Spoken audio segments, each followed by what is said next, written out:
Hey, and welcome to another episode of Social PR Secrets. My name is Lisa Bayer, and I will be your host. Today's guest is so intriguing and so interesting, and she combines the powers of creativity in an artistic way and words in a poetic way. Her name is Jessica Lakritz, and she owns the business called Skin on Sundays. You might have heard of her from Instagram, but she also now has an e-com site and her own coloring book.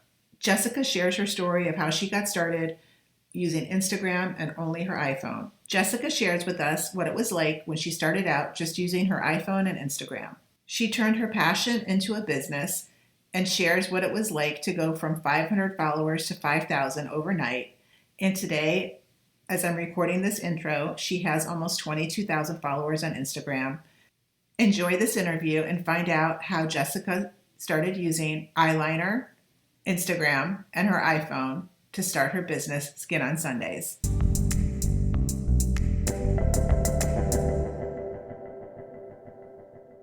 Hey, and welcome to another episode of Social PR Secrets. I am very excited to have Skin on Sundays, Jessica Lakritz here with me, and she's normally in Mexico, but today she's in Las Vegas. Hey, Jessica, how are you?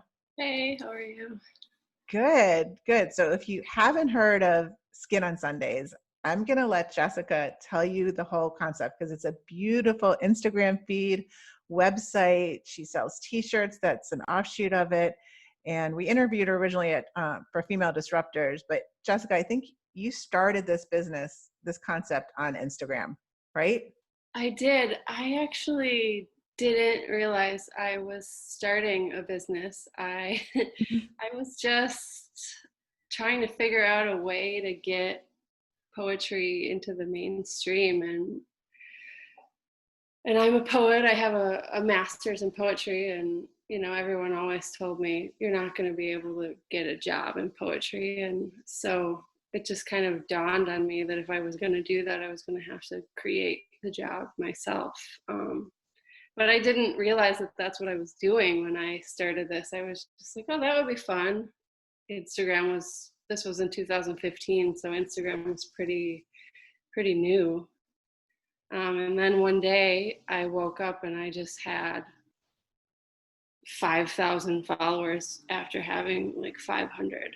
And I Really? don't know how that happened. To this day, I don't know. What were you posting at the time? Was it the similar types of posts you're doing now? I mean, at the time, I was just using my phone to take all the pictures, and I wasn't a photographer before I started this. So I guess someone must have written about it or shared it and just didn't tell me, because I don't know how else that could have happened. And at that time, we didn't have the metrics to What year know. was that It was the beginning of 2016. Okay. So just Maybe. to describe what some of your feed posts look like at that time and now still today, like how would you describe it?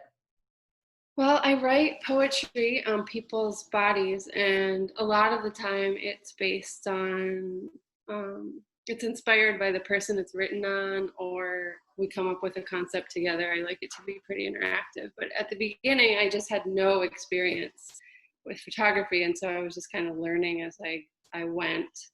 I just was using my phone, and Did you start using your own body, your own skin, or were you writing? Because it seems like you're using a Sharpie. Is that right? no, it's eyeliner. But Okay.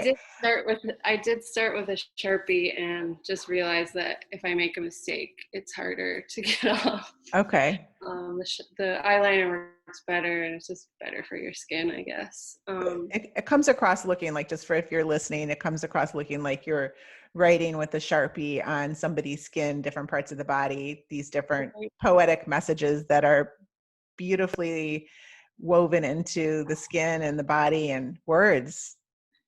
Yeah, I mean, I definitely started writing mostly on other people, but because at the time I was living in Barcelona, and then I moved to Mexico City, I didn't really know that many people. And I mean, it's hard to move to a new city. So I started writing more on myself, just based off of necessity. I wanted to keep going with the project, and I didn't I wasn't able to just keep up with the demand of, at the time I was posting at least once a week, and then it became more than that. And so, and now with the pandemic, I'm writing mostly on myself.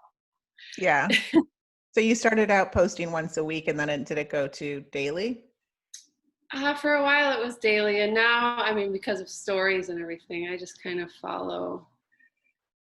I keep up with the trends, you know. I tried to start a TikTok, but I don't think that TikTok's very friendly to my brand, because there's a lot of restrictions on nudity, and it's all videos, so it's kind of hard to deal with that. But I mean, Instagram stories have blew up while I was doing this, and so now I do a lot of behind the scenes and just other stuff, and now I've graduated to a regular DSLR camera, and I love doing just the whole set rather than just a photo, is which is what I used to do.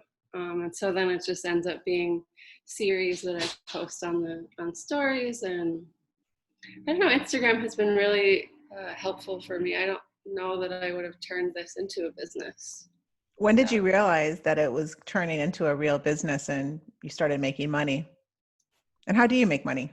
it. um, so I guess there were maybe 2017, 2 years in, I got approached by a few brands that asked me to write something related to their brand on someone, and post it and tag them. And that was that's when I realized, wow, there's ways to make money, because I wasn't going to charge people to write on them. That's not really what this is about. But yeah, so it's indirect income. So it comes from brands. I have a Patreon account that people that I have a pretty decent size following there, and patrons there. And now I have a store, which I just launched a few days ago. I have some books. Yeah, it's just kind of. I was looking at your store. I can't wait to get one of those t-shirts. It looks so comfy and I just want to put it on right now. I made that because people just started calling me Sunday. And then a friend of mine was like, you should get that. You should just wear that every time you go do a session. And I'm like, well, I don't know about that, but maybe I'll get a Sunday shirt and make them. And that idea kind of happened a few months ago before the pandemic, and everything shut down, and I wasn't really sure if that was a good time to start, but it did give me some time to work on the store. That was your COVID project, the Yeah. store. So Mm-hmm. talk to us about that. I've always been interested in starting an e-com store similar to kind of what you're doing. I know a couple other brands that are doing like just the branded types of just creative Yeah. apparel and things like that. How hard was that? And what were some of the steps or mistakes that you can share that other people can learn from? So I actually tried to start a store last year, and the mistake that I made, which ultimately led to it not working, is that instead of using the tools, the easy tools that are available, I tried to just jump right into, like, I'll make everything myself, but I don't know how to do that. And it just bogged down the process because I didn't know when orders were coming in. Nothing was streamlined.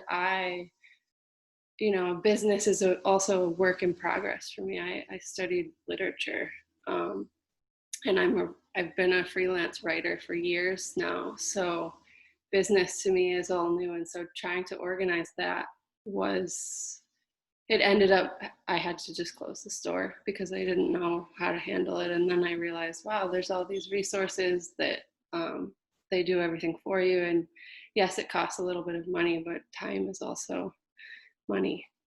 So is it a Shopify platform or? Mm-hmm. Yeah, I use Shopify. And the cool thing about Shopify is that you can actually integrate different places, different avenues. So you don't have to have everything come from one place. If one company makes something that you like and you see quality that you like in one product versus the other, you can use a bunch of different ones, or even just make your own stuff and sell it um, separately from that. But Shopify really does streamline the process for someone that is starting and doesn't know really how to do that, which was me, which is me. I'm hoping that after some years I'll be able to do it on my own. But I think it's a great way to start, and not being a perfectionist is really important in that too. I think just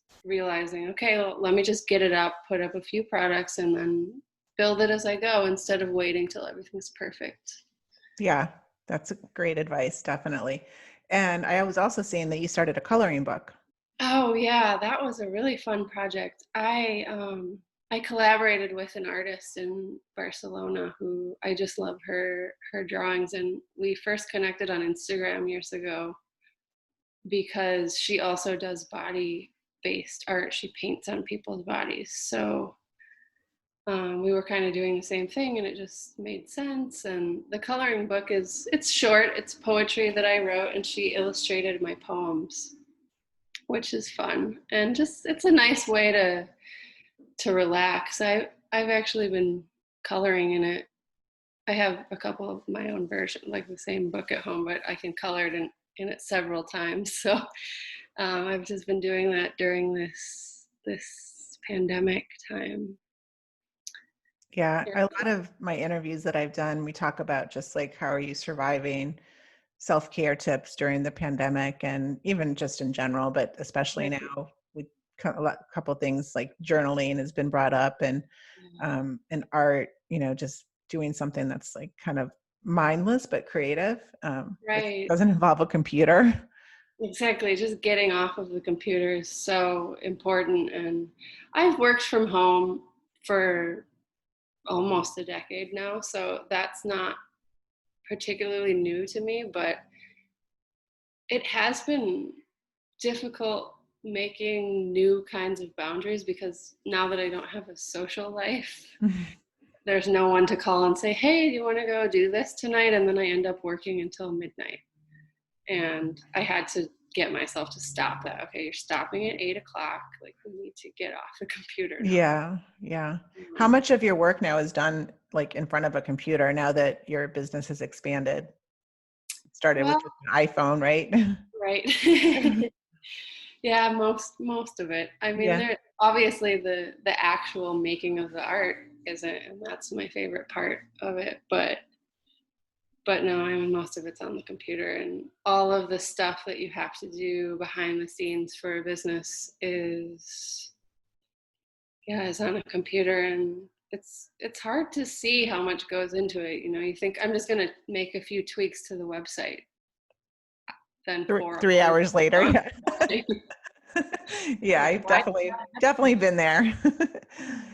On the creative side, if you can, not everybody has I mean, you're creative from a writing standpoint with poetry, and then also from an artistic standpoint, which is like, it's just really, really amazing. And I just wonder, like, if you could give any inspirational tips on, I see a lot of like people might think that they're not creative, so they don't even try type of thing. So Right. what are some tips that you would give just maybe when you're like setting up a shot or thinking of a environment?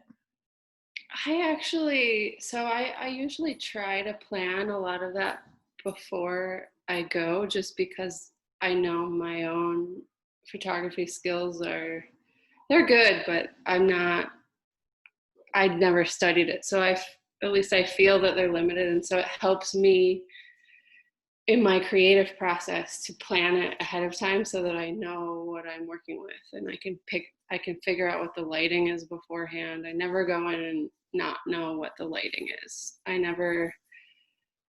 never not sure about the different poses that I might want to try. And while I do expand on that in the process, I think it's really helpful for me to plan it, to have certain things for sure that I'm going to do before I arrive. I mean, and in terms of the creativity involved, I inundate myself with things that I like. So I'm constantly using this. Well, I was before the pandemic, and now it's mostly online, but just going to art exhibits and art shows and living in Mexico City, that's very easy. And there's tons of stuff going on.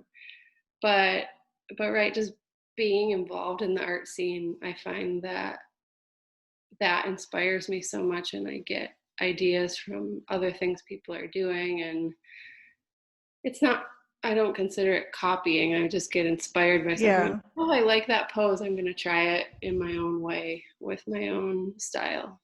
Yeah, that actually makes me think of something. So I've said so many times since COVID started and travel has been like basically nothing, that I do not miss travel. I traveled a lot for work. But I actually, now that you say that, one thing that I did love about traveling to, whether it was New York City or LA or, somewhere in Europe, like I just got so inspired by not even a museum, but just even like a cool hotel that had like a cool vibe, and just little things that you just don't see. And you just like, I don't know, it just goes in your brain and like starts all these Right. ideas. The And wheels. that, yeah. And that is one thing that we are lacking by not traveling, is not having those experiences. And Yeah. if I had to pick one thing that I do miss from traveling, that's definitely one. I was actually just interviewing somebody about, her name's Kathy Hackle, about augmented reality and virtual reality. And have you ever tried the headsets to like give yourself the actual like virtual experience of being in a museum? Wow. I haven't, but I have been listening to podcasts that have mentioned it several times now, especially during this. I mean, there's one guy that mentions that he's obsessed with virtual reality, but I mean, that seems like it's coming. Right. Especially on Maybe the faster creative art, the artistic side of things, there's a lot of just very like, unless you go in and experience it, it's hard to even imagine what now. building something in virtual reality or creating a drawing in virtual reality is like. But it's kind of cool. So that's kind of where we are right now. It's like, okay, we can't travel anywhere, we can just put on a headset and maybe experiment. Exactly. Which is its own thing, and we don't really know how that's going to evolve to change the way that we do things now, but I think it might be coming faster because of this. I don't know what the new normal exactly is going to entail, but it definitely is going to be new. Yeah, I agree. What other ideas or tips can you give besides using Instagram that you use to get the word out about your brand? And do you do any public relations or any other type of marketing that you think really works well? So there's actually two that I can think of immediately. One of them is just going out into the community with my kind of art, just having, I mean, maybe I can't do full nudity, but I don't need that always. Just going into a public space and making kind of impromptu show out of it. People just start gathering around and are naturally curious what weird thing that you're doing. And just I'll always have I make postcards that I just hand out on the street anyway, or leave at restaurants. But yeah, just doing it in public for me has been very lucrative for my business, I guess, especially expanding it in my own city, which has been cool. And another one is collaboration, which I love.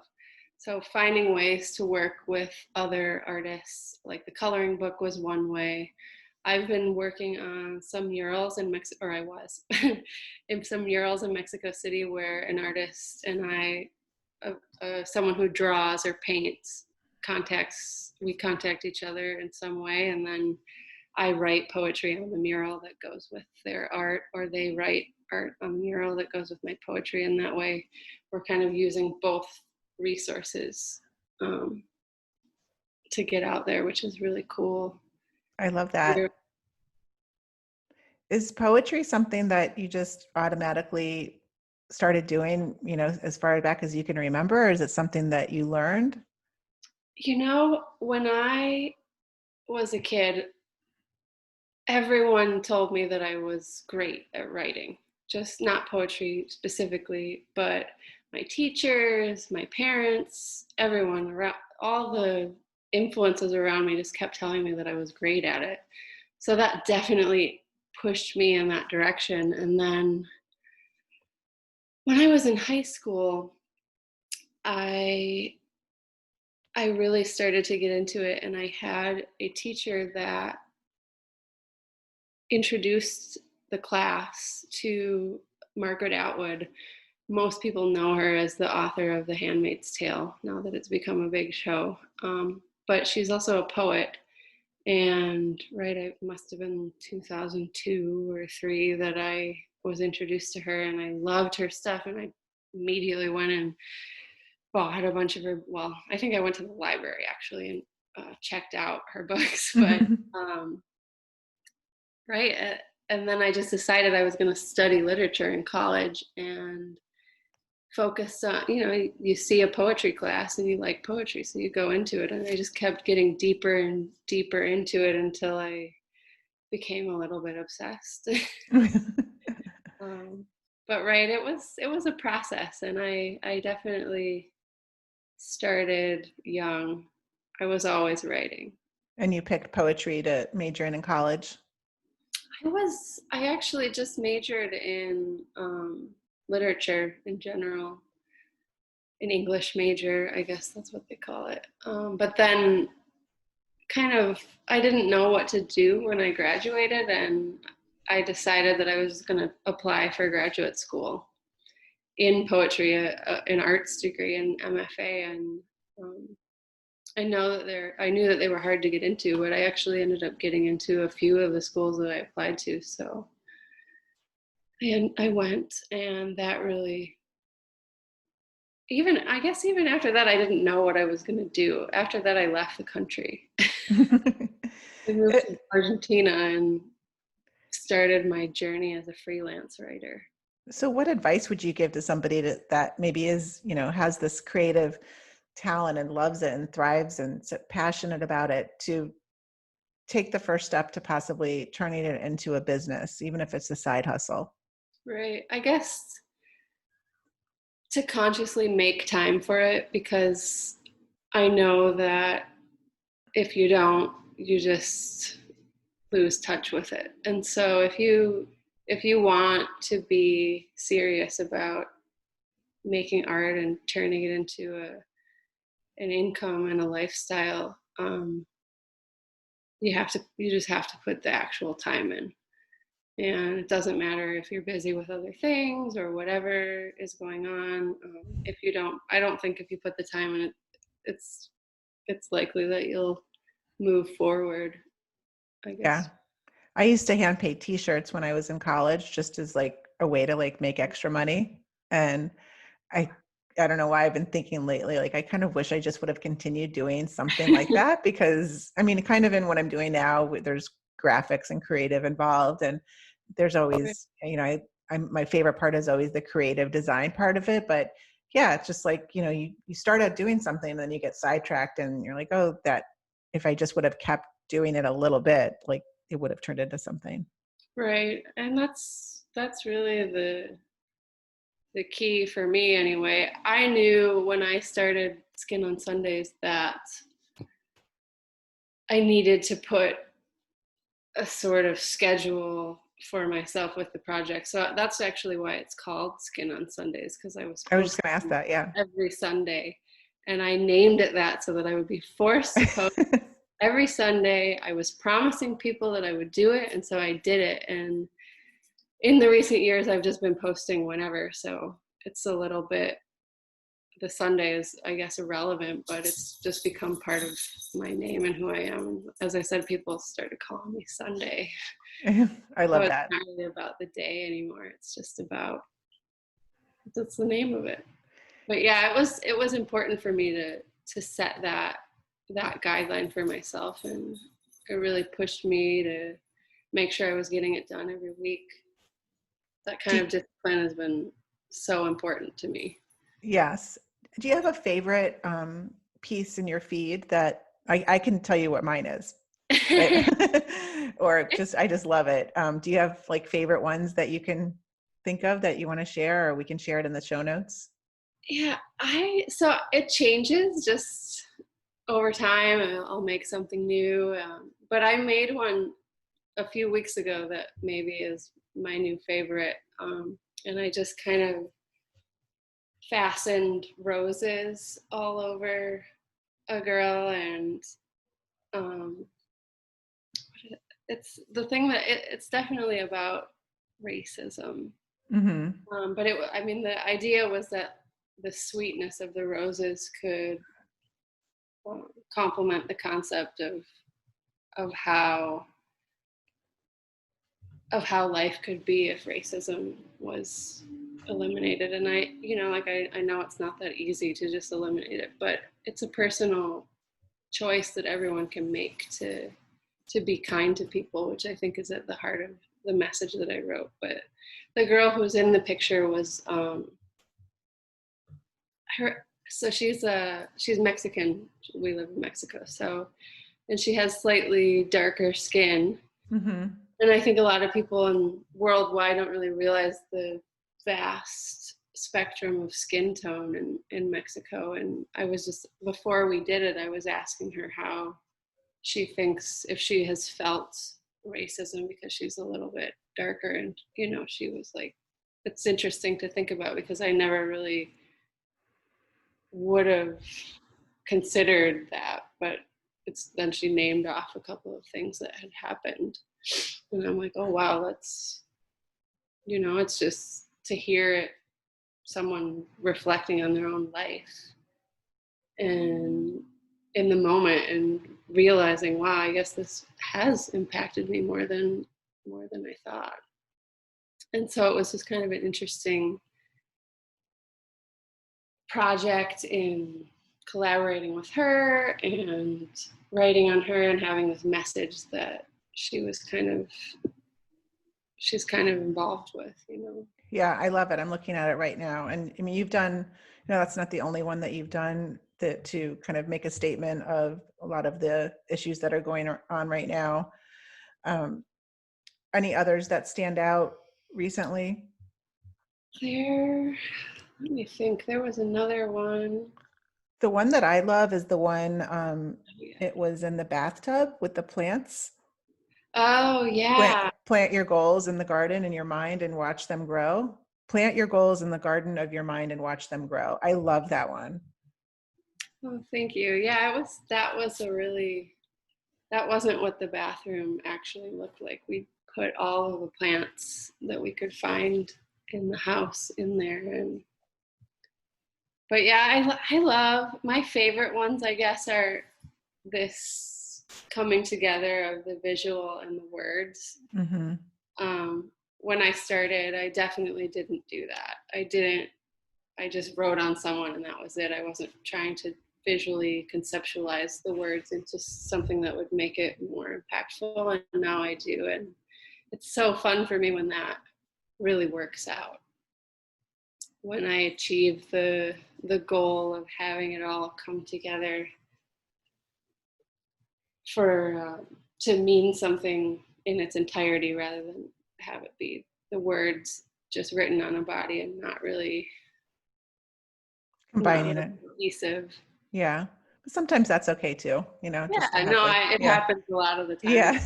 It doesn't work out, but if it does, it just feels a little bit more magical. Definitely. Well, we're just about to our out of time part, but I just wanted to get in one more question and ask if you have any self-care tips that you would like to share that help you get through struggling moments of stress and whatever's happening in the world.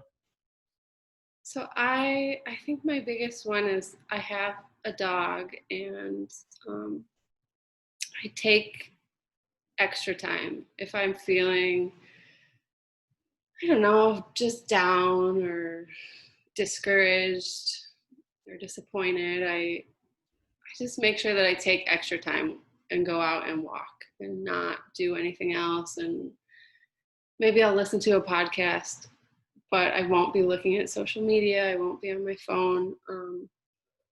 just being out in the world and walking in a way, the act of the movement plus the joy of seeing Luna, my dog, is really helpful. And even if you don't have a dog, I think that just walking, it's been really valuable to me as a human being, but as a creative human being as well, because sometimes you just get really stuck in your mind and your thoughts start spiraling and you can't get out, and the walk really just takes you out, kind of. Yeah, I can definitely catch up with you and turn you into a little bit, it was like thought, feeling, behavior. I don't know. It was like that, Right. like Yeah. anxiety triangle that I was just taught a couple weeks ago, and how, you just kind of get into this vicious cycle. But if you can walk or break out of it, that will jar it to, put you into that like next mode of not being in that vicious cycle. Exactly. And for me, it works so well. And sometimes I even have to push myself to go to do it because I'm like, wow, I'm so busy today. I don't really have time. But in the end, it saves me time because I'm more focused when I get For back. sure. For sure. That was me yesterday. I was like so stressed out the whole day. I was like, I have to go to yoga. I have to go to yoga. And then I was too stressed to go to yoga. I'm like, this doesn't make sense. The Today, ultimate paradox. yeah, today's the better day. But Jessica, it was so good to talk to you and interesting. And I thank you so much for being our guest. And Thank you for having me. This was great. yeah, any other words of wisdom you want to part on? Other than like, please share your website, all the social channels so that we're sure to follow you. So I am Skin on Sundays. You can find me on Instagram, Skin on Sundays, skinonsundays.com. My shop, skinonsundaysshop.com. And I have a Facebook too, Skin on Sundays, but I'm not super active there. Yeah, that's pretty much it. Okay, well, I'm going to go buy one of those t-shirts and maybe some other coloring books and things like that. So thank you so much. And I will see you on Skin on Sundays. Yay.